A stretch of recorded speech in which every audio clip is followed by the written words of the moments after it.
Welcome.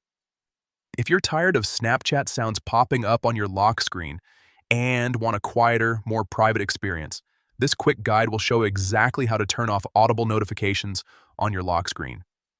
First, unlock your phone and head over to your settings. This is where all the control happens, so once you're there, scroll down until you find Apps and tap on it. You'll see a list of all the apps installed on your device.